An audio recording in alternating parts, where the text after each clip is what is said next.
ವೀಕ್ಷಕರೇ, ನಿಮ್ಮನ್ನ ಕೆಮ್ಮು, ಕಫ, ಗಂಟಲು ನೋವು ಬಿಟ್ಟು ಬಿಡದೆ ಕಾಡ್ತಿದ್ಯಾ? ಅದರ ನಿವಾರಣೆಗೆ ಯಾವೆಲ್ಲ ಮನೆಮದ್ದು ಇದೆ ಅನ್ನೋದು ನಿಮಗೆ ಗೊತ್ತಿಲ್ವಾ?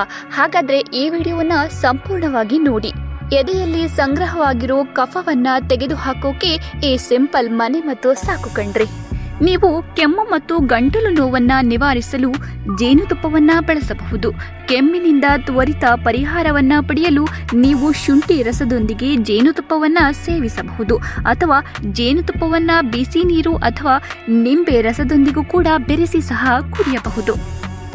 ಇನ್ನು ಕೆಮ್ಮು ತ್ವರಿತವಾಗಿ ಕಡಿಮೆ ಮಾಡಲು ಅನಾನಸ್ ಮದ್ದು. ಅನಾನಸ್ ಇದು ಕೆಮ್ಮನ್ನು ತ್ವರಿತವಾಗಿ ಕಡಿಮೆ ಮಾಡುತ್ತದೆ. ಅನಾನಸ್ನಲ್ಲಿ ಕಂಡುಬರುವ ಬ್ರೊಮೆಲಿನ್ ಅಂಶ ಕೆಮ್ಮನ್ನು ನಿಗ್ರಹಿಸಲು ಸಹಾಯ ಮಾಡುತ್ತದೆ.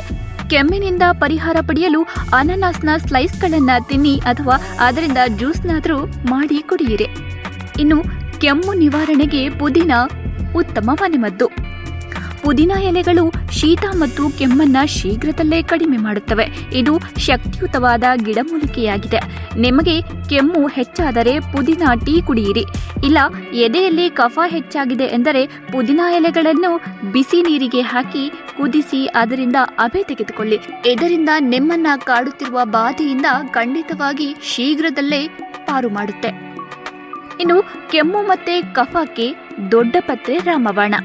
ದೊಡ್ಡಪತ್ರೆ ಕೂಡ ಕೆಮ್ಮು ಮತ್ತು ಕಫ ನಿವಾರಣೆಗೆ ಉತ್ತಮ ಮನೆಮದ್ದಾಗಿದೆ.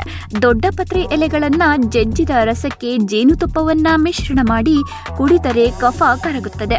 ಆಂಟಿಬಯೋಟಿಕ್ ಗುಣಗಳಿಂದ ಸಮೃದ್ಧವಾಗಿರುವ ಇದರ ಸೇವನೆಯಿಂದ ಕೆಮ್ಮು ಕಡಿಮೆಯಾಗುತ್ತದೆ ಮತ್ತು ನಮ್ಮ ಆರೋಗ್ಯ ವೃದ್ಧಿಗೂ ಕೂಡ ಸಹಾಯ ಮಾಡುತ್ತದೆ. ಕೆಮ್ಮಿಗೆ ನೈಸರ್ಗಿಕ ಪರಿಹಾರ ಶುಂಠಿ ಕಣ್ರಿ. ಶುಂಠಿಯು ಔಷಧೀಯ ಗುಣಗಳ ನಿಧಿ ಅಂದ್ರೆ ತಪ್ಪಾಗಲ್ಲ.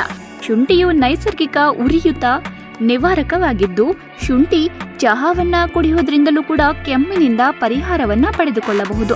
ಅಲ್ಲದೆ ಇದು ಗಂಟಲಿನಲ್ಲಿ ಕಿರಿಕಿರಿ ಮತ್ತು ಕಫವನ್ನ ಕೂಡ ಕಡಿಮೆ ಮಾಡುತ್ತೆ. ದೀರ್ಘಕಾಲದ ಕೆಮ್ಮಿಗೆ ಅರಿಶಿನ ದಿನೌಷಧಿ.